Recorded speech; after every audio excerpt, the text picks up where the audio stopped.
আমার শুক্তো একদম রেডি। দেখেছো লুকটা কীরকম হয়েছে? একদম পুরো ভোজবাড়ির মতন traditional shukto. Hello friends, welcome to my new blog. আজ চলে আসলাম নতুন একটা ব্লগ নিয়ে। তো নতুন ব্লগে সবাইকে স্বাগত। আশা করছি তোমরা সবাই খুব ভালো আছো। আর আমরা কিছুদিন থেকে ভালো নেই, কারণ বাড়িতে সবার ঠান্ডা লেগে গেছে। আমার কথা শুনে বুঝতে পারছো তো। সোনাইয়ের, চন্দ্রা সবারই ঠান্ডা লেগে আছে। ওষুধ খাচ্ছি কিন্তু কমছে না, গলায় কাশি হচ্ছে ফুসফুস করে। তো বেশ কিছুদিন থেকে এটা হচ্ছে। আর আজকে বিকালবেলায় ভাবছি ডাক্তারখানায় যাবো, আশা করি ঠিক হয়ে যাবে। তো বেশ কিছুদিন থেকে আমার ইলিশ মাছ খেতে খুব ইচ্ছা করছে, কিন্তু আমরা এখানে থাকি, আমাদের এখানে ইলিশ মাছটা পাওয়া যাচ্ছে না অনেকদিন থেকে। আর পেলেও প্রচুর দাম বলছে, সেরকম পছন্দ হচ্ছিল না। তো কালকে গেছিলাম বহরমপুরে, বহরমপুরে মাছের বাজার ঢুকলাম। তো দেখছি সব এত ইলিশ নেমেছে, এত ইলিশ নেমেছে, এত দাম বলছে যে কোনোটাই হাত দেওয়ার মতো না। তো শেষে পেলাম একটা 1000 টাকা কেজি দরে একটা ইলিশ। তো সেটা ওজন করে মোটামুটি 500 না 600 মতন হয়েছে। যাই হোক, মোটামুটি কালকে 500-600 টাকার মাছ কেনা হয়েছে। তো ভাবছি আজকে ইলিশ দিয়ে কী রেসিপি করা যায়। আমি ইলিশ বাবা খেতে খুব ভালোবাসি, তোমাদের দাদা ভালোবাসে না। তো ভাবলাম কি করা যাবে, ওই জন্য আজকে ভাবছি ইলিশ দিয়ে একটা রেসিপি বানাবো আর বানাবো শুক্তো। তা আমি ভাবলাম যে আজকে যখন হাতের কাছে সব কিছু রেডি আছে, সকালবেলায় বাজার নিয়ে একটু ঝামেলা হচ্ছিলো আমাদের দুজনের মধ্যে। তোমার দাদা বাজার করতে চায় না, সবজি বাজার, মাছ মাংস রেগুলার খেতে ভালো লাগে না। তো সবজি বাজার সামনেই, সবজি বাজার কিন্তু আনতে চায় না। তো আমি আজকে একটু বকাঝকা করেছি, তো প্রচুর বাজারে এনে দিয়েছে। তো বাজারগুলো দেখে মনে হচ্ছে যে শুক্তো রান্না করার জন্য সব কিছুই আছে সে তার মধ্যে, মানে পেঁপে আছে, কাঁচা কলা, উচ্ছে, সজনের ডাঁটা। তো ভাবলাম তাহলে শুক্তো বানানো যাক। আজকে দুটো আইটেম বানাবো, আর তোমরা পুরোটা দেখতে পাবে ব্লগে। আশা করি ভালো লাগবে, সঙ্গে থাকো, ভিডিওটা পুরোটা দেখো শেষ পর্যন্ত। দেখো বন্ধুরা, এখন আমি কিচেনে চলে আসলাম। আর ট্র্যাডিশনাল শুক্তোর জন্য এখানে প্রথমে আমি বড়ি ভেজে নিয়েছি, দেখো। আর এই যে নিয়েছি আমি একটু 5 ফোড়ন, এই যে হালকা ভেজে নিয়েছি। তারপর এটা আমি এখন শিলে করে গুঁড়ো করে নেব। আর এদিকে দেখো সব রকম সবজি একটু একটু করে নিয়ে নিয়েছি। এখানে আছে পেঁপে, কাঁচা কলা আর আলু একসঙ্গে, এই যে আছে সজনের ডাঁটা, এখানে আছে উচ্ছে, দেখো দানা ফেলে কেটে নিয়েছি। এখানে আছে বেগুন, একটা বেগুন দিয়েছি। আর এখানে দিয়েছি বিনস, একটা গাজর, আর অল্প একটু কুমড়ো, আর নিয়েছি ফুলকপি। তার এদিকে আমি নিয়েছি পোস্ত আর চারমগজ, একটু বেটে নেব। কড়াইয়ে প্রথমে আমি আলুগুলো ভেজে নেব।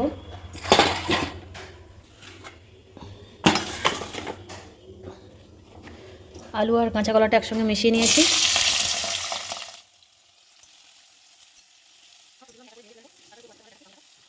আলু আর কলাটা ভাজা ভাজা হয়ে গেছে। পেঁপেটাও শক্ত, তো আমি এই অবস্থায় পেঁপেটাও ওর মধ্যে দিয়ে দিচ্ছি।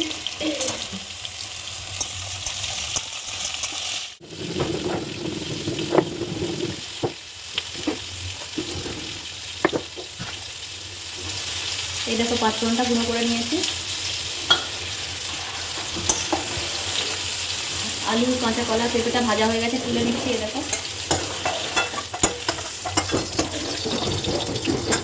এবার দেখো দিয়ে দিচ্ছি গাজর আর এই যে কুমড়ো আর বিনসটা।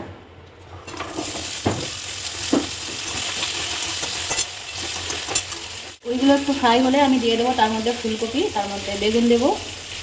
আর আজকে দেখো শুক্তোতে দেওয়ার জন্য আমি এখানে নিয়ে নিয়েছি এই যে গরুর দুধ।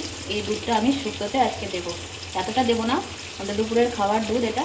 তো দুধটা আমি যতটা পরিমাণ লাগবে, আজকে শুক্তোতে জল দেবো না, শুধু দুধ দিয়ে এই ট্র্যাডিশনাল শুক্তোটা বানাবো।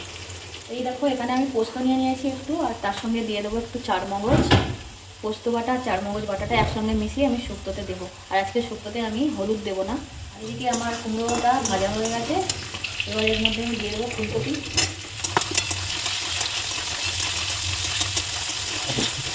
তো দেখো এদিকে সবজিটাও ভাজা হয়ে গেছে, এখন আমি তুলে নেব। আর এই ট্র্যাডিশনাল শুক্তোটা বানানোর জন্য কিন্তু অনেকটা তেল দরকার হয়, কারণ প্রত্যেকটা সবজি একটা করে ভাজতে হয়, জন্য তেলটা বেশি লাগে। তো এখন বেগুনগুলো যেহেতু নরম, আমি সবজির সঙ্গে দিই, এগুলো আলাদা করে ভেজে নেব। এই দেখো বেগুনে সব তেল টেনে নিয়েছে, আমাকে আবার তেল দিতে হবে, অনেকটাই তেল দিয়েছিলাম। বেগুন ভাজতে গিয়ে বেগুনের সব তেল টেনে নিয়েছে। তো বেগুনগুলো ভাজা হয়ে গেছে, সবজির সঙ্গে তুলে নিলাম। এই সবজিগুলো ভাজার সময় আমি কোনোভাবেই লবণ বা হলুদ দিচ্ছি না, তোমরা দেখতে পাচ্ছ। আর এদিকে দেখো আজকে শুক্তোর সঙ্গে হবে ইলিশ দিয়ে, বেগুন দিয়ে, কালো জিরে কাঁচা লঙ্কা দিয়ে ঝাল। ইলিশটা ডিম হয়েছে, আমি ডিপ ফ্রিজে এনে ভরে দিয়েছিলাম ধুয়ে। এই দেখো ডিম তার মধ্যে এখন বের করেছি। এই দেখো জমে আছে, আমি এখন জলে ভিজাতে দিয়েছি। শুক্তোটা হবে, তারপর ইলিশটা রান্না করব। তো ইলিশটা আমি সর্ষে পাউডার দিয়ে করব। এই যে দেখো এখানে আমি সানরাইজের সর্ষে পাউডার গরম জলে একটু নুন দিয়ে ভিজিয়ে রেখে দিয়েছি। এটা দিয়ে আজকে ইলিশটা বানাবো। আর এদিকে এই যে বেগুনগুলো দেবো, লম্বা লম্বা করে কেটে রেখেছি। তো আগে শুক্তোটা বানাবো, তারপরে মাছটা হবে।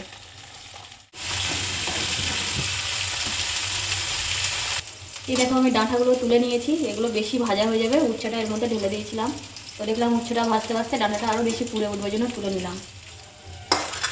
হয়ে গেল।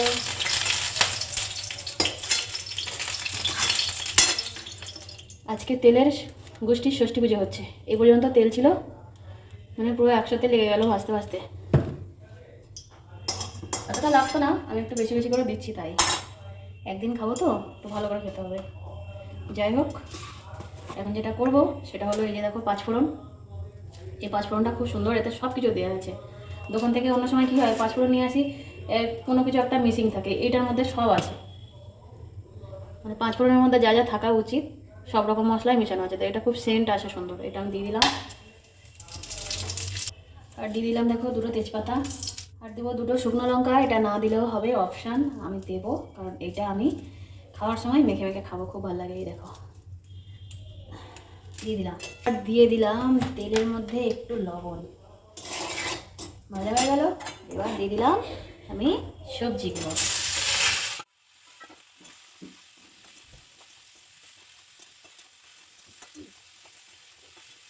দূর থেকে দেখতে পাচ্ছিলে না ভালো, সেজন্য কাছ থেকে দেখাচ্ছি। এই দেখো প্রত্যেকটা সবজি আমার খুব সুন্দর করে ভালো হয়ে গেছে, আর ভাজতে ভাজতে সবজিগুলো অনেকটাই সেদ্ধ হয়ে গেছে। তো আমি ওই জন্য জল দেবো না এর মধ্যে। দেখো অনেকটা পরিমাণে দুধ নিয়ে নিয়েছি, একটু তেল ছিল বলে তেলগুলো ভেসে উঠেছে। এটা পুরোটাই দুধ, আমি এতে জল দিইনি। তো সেদ্ধ হওয়ার জন্য ওই দুধটা আমি দেবো। এই যে দেখো এটা শুক্তো মশলা, এই শুক্তো মশলাটা আমি এখন এর মধ্যে দেবো, পরিমাণ মতো দিয়ে দিলাম।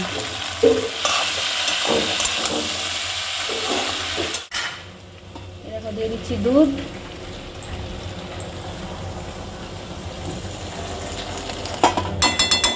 এবার আমি দেবো ঢাকা। দেখেছো কালারটা কত সুন্দর আসছে? এটা কিন্তু হলুদ একদম দেওয়া যাবে না। এই দেখো আবার শুক্তোটা সেদ্ধ হয়ে গেছে, ঢাকনা খুলে নিয়েছি। এবার আমি দিয়ে দিচ্ছি বড়িগুলো। এগুলো পরে দিলে আর সেদ্ধ হবে না, তো ঝোল থাকতে থাকতে দিয়ে দিলাম। এবার এর মধ্যে দিয়ে দেবো আমি একটু চিনি। এবার দেবো পোস্তটা। পোস্তটা দিলে এটা ঘন হয়ে যাবে একদম।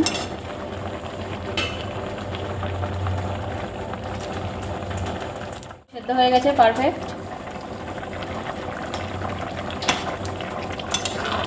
এবার আমি পাঁচফোড়ন ভেজে রেখেছিলাম, ওইটা দিয়ে দেবো ওপর থেকে, দিয়ে নামিয়ে নেবো শুক্তোটা। এই দেখো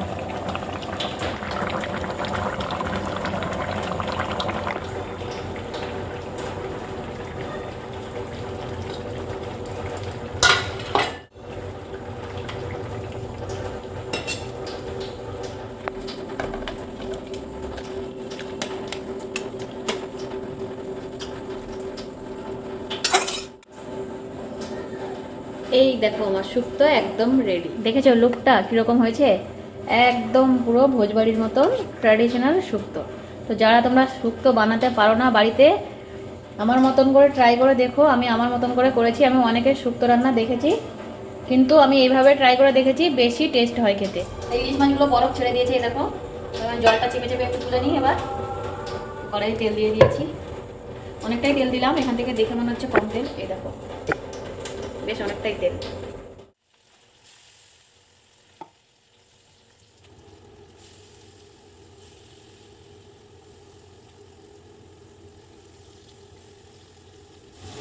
সবগুলো মাছ আমি একসঙ্গে দিয়ে দিয়েছি, তেলটা বেশি দেওয়া আছে।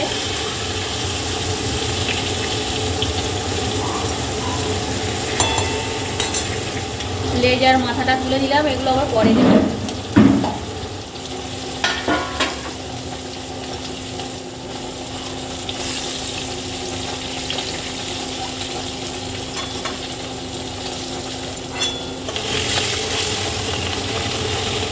মাছ তুলে নিলাম, গ্যাসটা কমিয়ে দিয়েছি, একটু থাকতে লাগ, আমার ভাতটা এদিকে নরম হয়ে যাবে। দেখি ফ্যান জ্বলিয়ে নিই।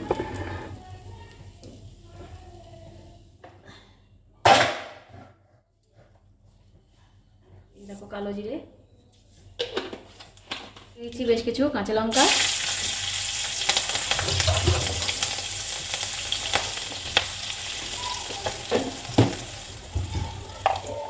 বেগুনগুলো দিয়ে দিলাম। তো বেগুনগুলো ভাজতে ভুলে গেছি, তাই এখন দিয়ে দিচ্ছি।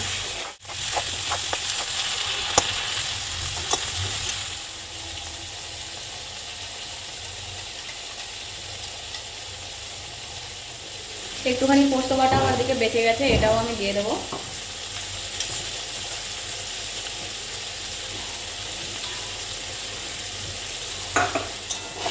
বেগুনটা ভাজা হয়ে গেছে।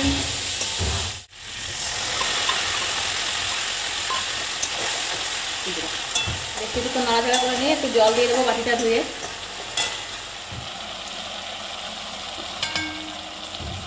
এবার দেখো সর্ষে পাউডারের কাঁচা গন্ধটা চলে গেছে, এবার দিয়ে দেবো জল। ফুটে উঠলে এর মধ্যে দিয়ে দেবো আমি মাছগুলো, একটু ফুটে উঠুক।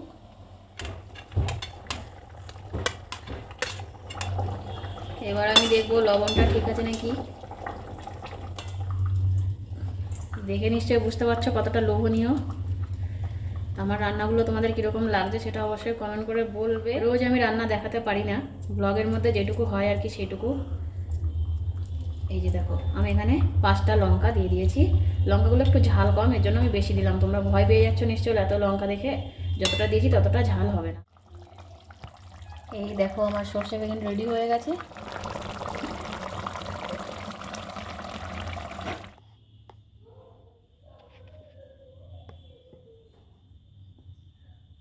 হয়ে গেছে গরম গরম ইলিশের ঝোল রেডি একদম। এবার তোমাদের সঙ্গে দেখা হচ্ছে খাওয়ার টেবিলে। এখন আমি তোমাদের দাদাকে ভাত দিচ্ছি, ভাবলাম সবাই একসঙ্গে খাবো। ও যাবে একটু ব্যাংকে, কাজ আছে, সেজন্য আগে আগে খেতে দিচ্ছি।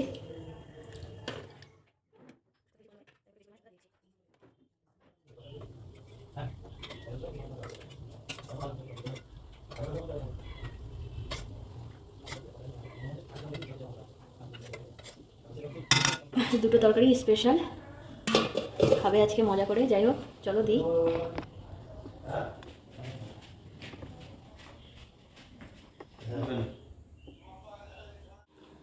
একা একা ভাত খেতে বসে পড়েছে সবার আগে। তো কষ্ট করে রান্না বানালাম, সবাই একসঙ্গে খাবো, তার হলো না, কারোর ধরে না। তো বন্ধুরা এই ভিডিওটা আর বেশি বড় করছি না, অলরেডি অনেক বড় হয়ে গেছে। দুটো রান্না দেখিয়েছি। তো ভিডিওটা কীরকম লাগলো সেটা অবশ্যই আমাদেরকে কমেন্ট করে বলবে। আর ভালো লাগলে তোমার বন্ধুদের সঙ্গে শেয়ার করবে। আর ভিডিওটা এখন দেখছো, ভিডিওটা একটা লাইক করে দাও, আর তাড়াতাড়ি গিয়ে সাবস্ক্রাইব করে নাও, আর পাশের নোটিফিকেশানটা অল করে দাও, যাতে এরকম নতুন নতুন ভিডিও নোটিফিকেশান তোমার কাছে পৌঁছে যায় আর তুমি সবার আগে তা দেখতে পাও। তো চলো দেখা হচ্ছে পরের ভিডিওতে। সবাইকে আজকের মতো টাটা।